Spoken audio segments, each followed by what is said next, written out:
developmental efforts in the crisis-stricken northwest and southwest regions of the Republic of Cameroon hindered by the 4-year-long armed conflict raging there.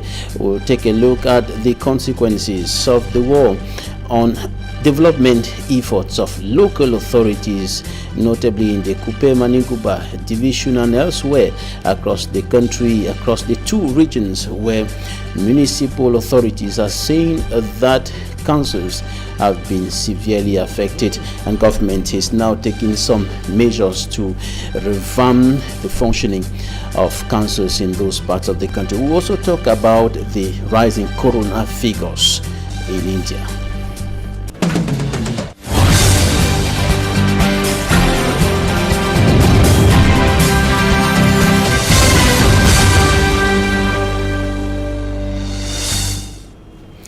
Thank you for joining us in this edition of the 6 p.m. News Hour on Equinoxe Television. I am Bable Jonathan. We're broadcasting from Cameroon's economic capital, Douala. We begin this newscast in the Coupe-Maninguba division, where insecurity provoked by the 4-year-long armed conflict in the northwest and southwest regions of the country is having a serious and adverse impact on developmental efforts, and of course efforts are now being made to revamp the activities of municipal authorities who are striving to continue with their developmental efforts despite the insecurity, despite the crisis, and also striving to enhance the living conditions of the people. Details in this report.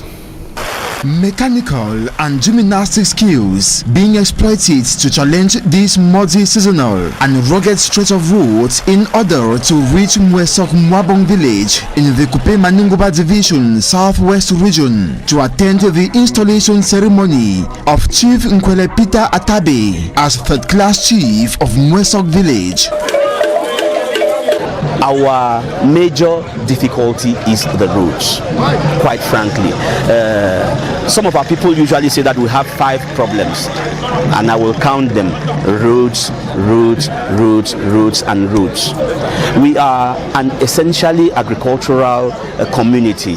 But you need to come here at times. Go to the Mwambong market, you will see people. You will see that people do produce. We produce, but how do you transport that to the urban centers?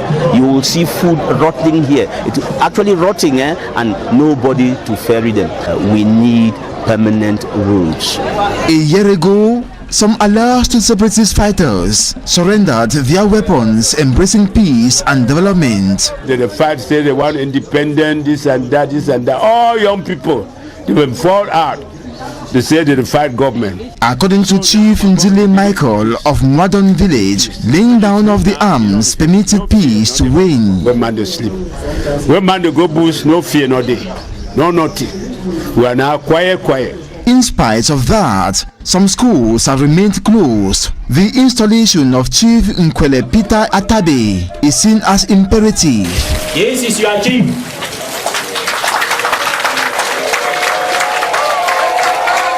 Chief Atabe Peter Nkwele, I officially declare you installed as the class chief of Mwesok village. Congratulations. I want to assure you of the total support of the administration. Chief Nkwele Peter Atabe must now work in collaboration with the local vigilante groups and the population to harvest peace and serenity, as well as ensure all schools in Mwesok village are reopened next academic year. We have asked the chief to work together with the vigilante committee's member to bring peace and serenity in Mwambong village.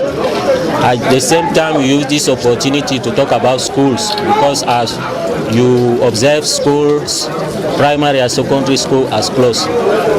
We are calling all the internal, external elite and the entire population to talk together as such as school should be resumed the next academic years. On the part of the installed traditional leader, particular focus will be on reuniting the people to march into the development pitch. Challenges are enormous. Now that we have succeeded to have peace in the land, we want to focus our effort now to unite the people even more, because without peace and unity there can be no meaningful development. Now it's time to harness our resources so that we can accompany the youths and the women and the whole village to develop our community. Development which the locals expect should even commence with construction of good lasting farm to market roads. Local authorities have been striving to improve on those roads and other social amenities in order to enhance the living conditions of the people. But for the past 4 years, this has been quite difficult because of insecurity orchestrated by the 4-year-long armed conflict in the northwest and southwest regions of the country. And this crisis has got a huge impact on the financial strength of councils in those two regions, and the authorities in charge of decentralization and local development are now enhancing efforts to enable the councils to function and to meet up with their responsibilities vis-a-vis the living conditions of the people. Davidson Memo reports from Limbe. Councils in the northwest and southwest regions continue to witness a decline in their budget, with a good number heavily indebted. Months of unpaid staff salaries, among other financial constraints. All these due to the prevailing armed conflict affecting these two regions. However, the government of Cameroon is strategizing to channel more financial resources to these regions for the survival of local councils and for the construction of the region. Thus, the official opening of the regional head office of the Special Council Support Fund for Mutual Assistance with French acronym FECOM in Limbe by the Minister of Digitalization and Local Development. If FECOM want to be by the councils and the regions, it should have its staff very well located, comfortably installed, and then they can deliver good produce and then be at the disposal of the council. Local authorities in the region used the occasion to urge government to fully implement digitalization process in the country. The Southwest Regional Executive Council praise Your Excellency to ensure that government machinery is put in place to progressively sort out the issue of the evolution of powers to regional and local authorities. The minister, on his part, assured the people of the southwest region of government total commitment to support local councils and the rebuilding of the region. We are boosting decentralization, we are deepening it, we are accelerating it. And you know, to do so, you have to have institutions that are strong and that can accompany the process. According to FECOM General Manager, in 15 years, the institution has funded more than 115 projects costing over 14 billion CFA francs.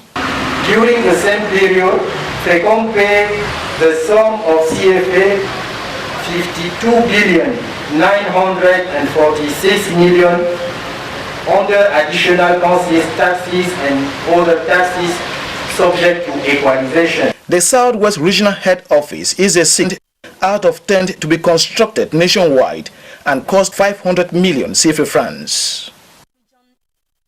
Reporting there from the opaque city of Limbe in the southwest region of the Republic of Cameroon. And we stay in the southwest region to hear this student who narrated the horror she went through in the hands of non-state armed militants or militia in the southwest region of the country, and she was speaking to the Minister of Secondary Education, Professor Nalova Lionga, who was in the southwest region in view of enhancing the teaching and learning process affected not only by the 5-year or close to 5-year-long armed conflicts going on in the two English-speaking regions of the country, but also the coronavirus pandemic.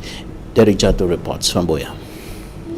When they were in this course study, in the presence of the Cameroon Minister of Secondary Education, a girl narrated her story. She was taken to the bush as a punishment for going to school by the separatist fighters in the southwest region.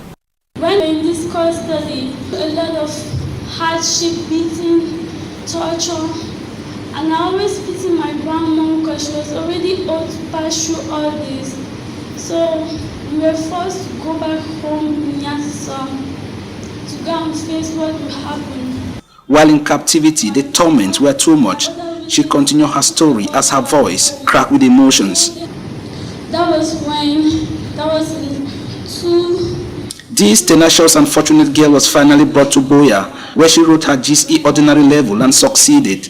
And today she is much more fortunate to directly tell the minister her story. But what about her friends and schoolmates still trapped somewhere in their villages? No one to take them to town for them to write the GCE. And Minister Pauline Nalova-Lyonga, the Cameroon Minister of Secondary Education, must have listened and taken down note. And that is the true story of the Anglophone crisis, the war and education in Anglophone Cameroon. Earlier, a workshop on capacity building for distance education was organized and chaired by Minister Pauline Nalova-Lyonga, and later, a consultative workshop on violence and drug use in schools. The National Veterinary Laboratory in Garoua has destroyed a huge quantity of vaccines. Officials of the institution say the vaccines were destroyed because they could not be tested due to frequent electricity problems in that part of the country. Smanjikan Gabriel has more.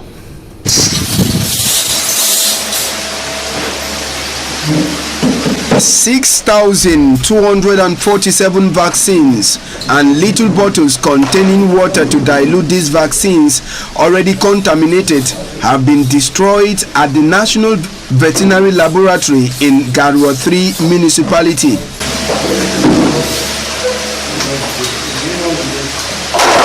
Est un bien de l'État.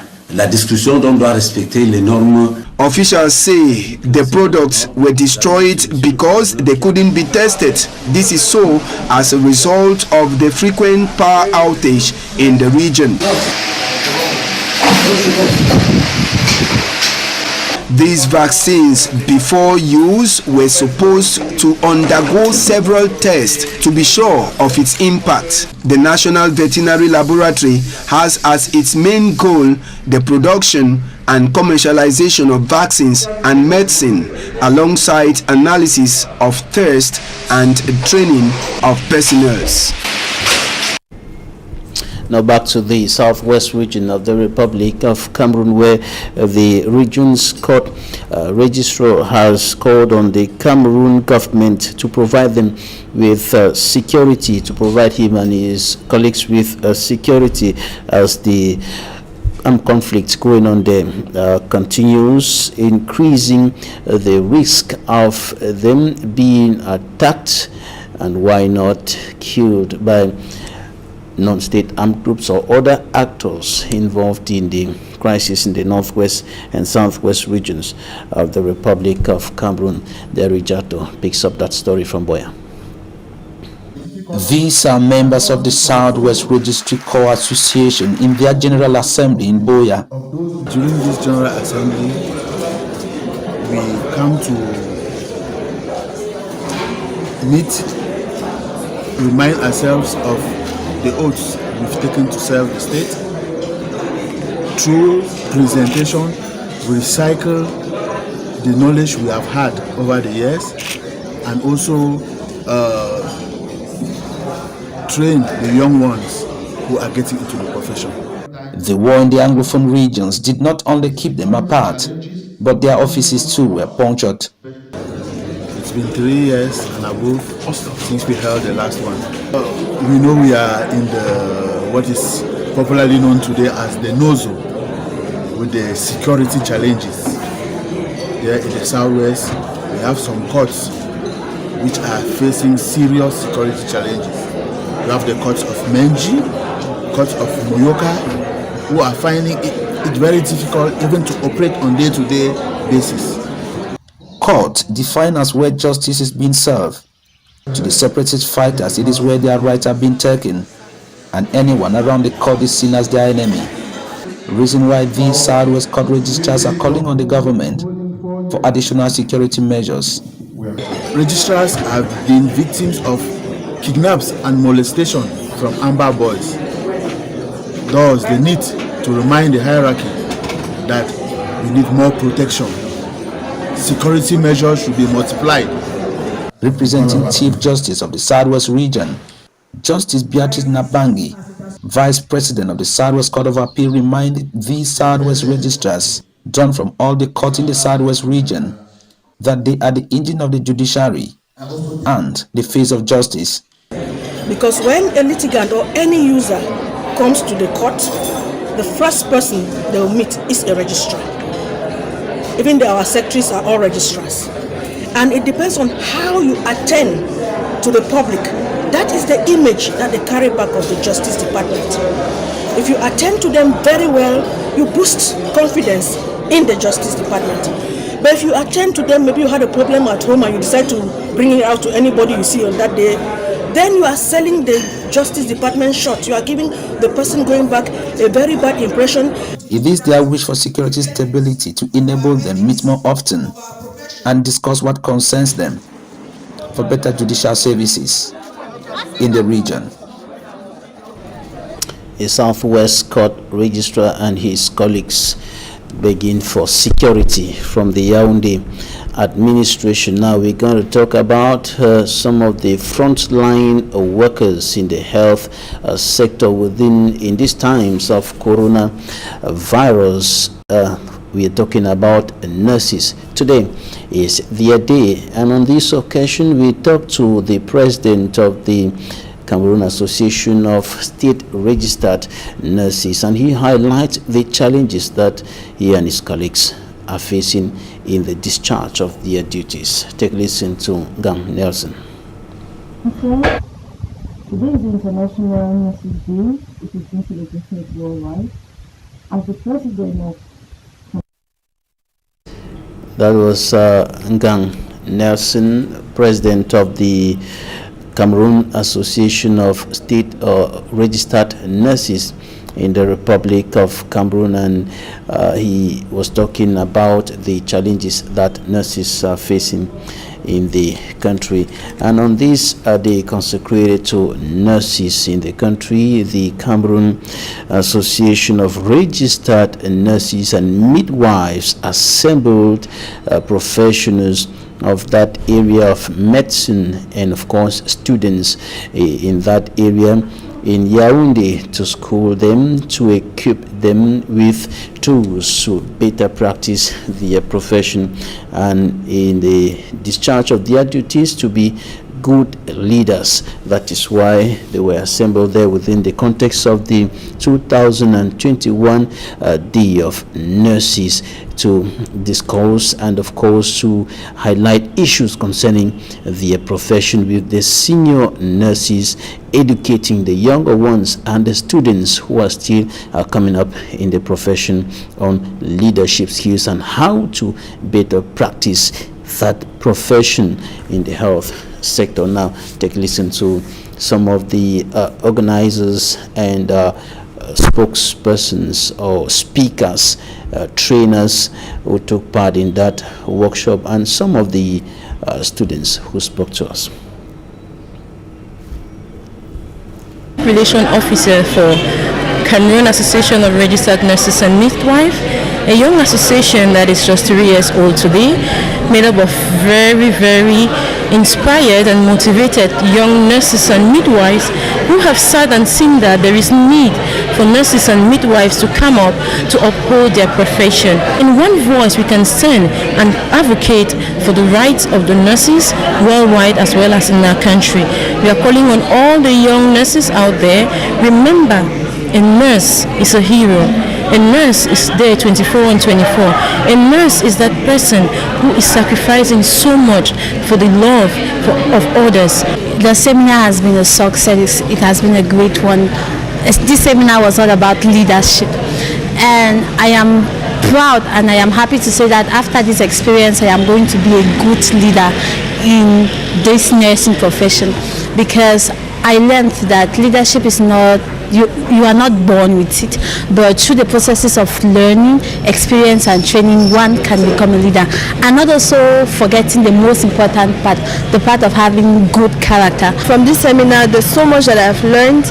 I've been motivated so much, and I think that after this seminar I'm going to put in all my best into the nursing field.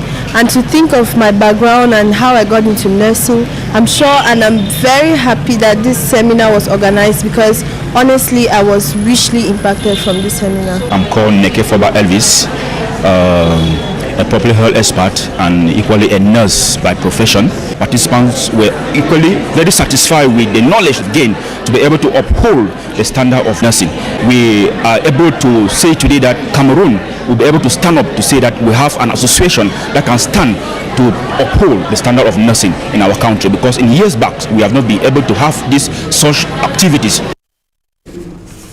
Those were some professionals in the medical sector, notably in the area of nursing, and some students were speaking to us shortly after a seminar they organized in Yaoundé within the framework of the nursing day. Now we come back to Ngang Nelson, who is the president of the Cameroon Association of Registered Nurses and Midwives. He highlights some of the challenges that nurses in particular are facing in Cameroon. In a subsequent news edition, time for us to inform you that the Feast of Ramadan 2021 will be celebrated tomorrow, and of course tomorrow will be public holiday. And added to that, the President of the Republic of Cameroon, Paul Biya, has decreed Friday a public holiday in relation to the celebration of the Feast of Ramadan, and who will be bringing to you preparatory activities going on in homes, in mosques across the city of Douala and one of the rest of the country ahead of the celebration of the 2021 Ramadan feast in the country. This is the feast that marks the end of the fasting period for Muslim faithfuls across the world, and this feast is going to be certainly different from previous years as a result of the coronavirus pandemic that is imposing itself, and of course the measures taken by the Cameroon government and the health measures of the WHO, the World Health Organization, being imposed on all citizens, including the Muslim faithfuls who are going to be celebrating the feast of the Ramadan tomorrow. Now we show you how the faithfuls are preparing in Douala to celebrate that feast in this report. And for me, I'm Strong Sander.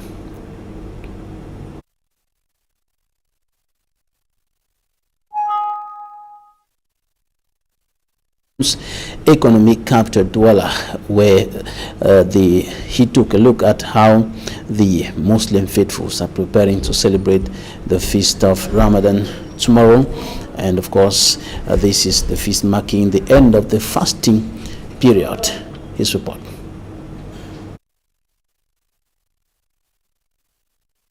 At the Al-Hakam Mosque in the Makepe Misoke neighborhood of the Douala 5 subdivision, all is set for Eid prayers and other religious activities of the feast of Ramadan, highly tailored by the COVID-19 pandemic. Praise be to Allah. Here in our mosque, Al-Arkam Makepe Misoke, the measures that we have taken here is to bring our fellow brothers, Muslims, to respect anti-COVID. At each of the two main entrances to the mosque, a running water container has been placed for hand washing.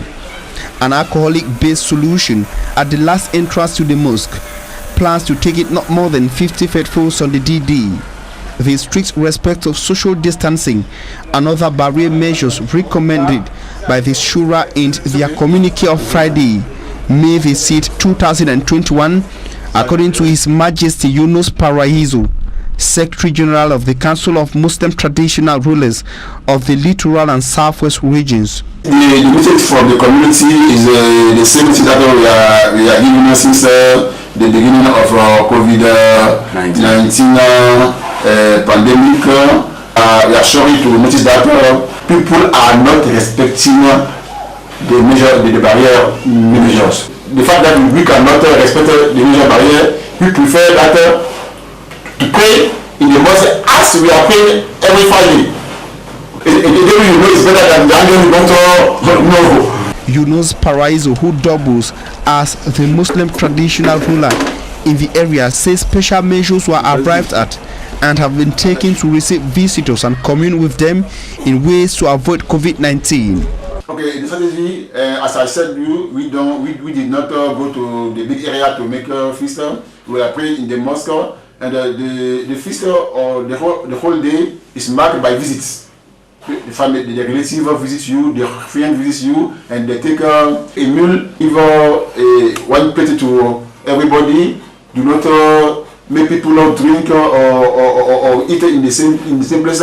To buy mask, you yourself should buy mask and give to those who comes to your house for the feast. Because you cannot say somebody is coming, you cannot mask. Okay, go back. You don't have a mask. To wear the authority, we used to give to offer a small reception in the place of prayer.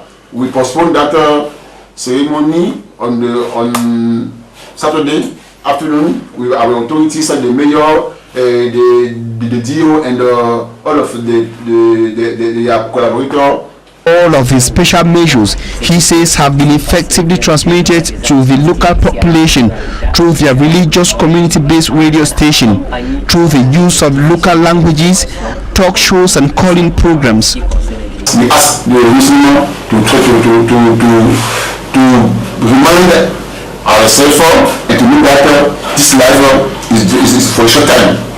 Everybody will go to the Creator, to Allah. Just like the mosque, the radio and the palace, women in this other family in the Newbern neighborhood of Douala 2 subdivision could be seen finalizing issues as far as the kitchen and food is concerned. His Majesty Yunus Paraiso says the main message on the day of prayers will be centered on unity within the Muslim community in particular and among Cameroonians in general.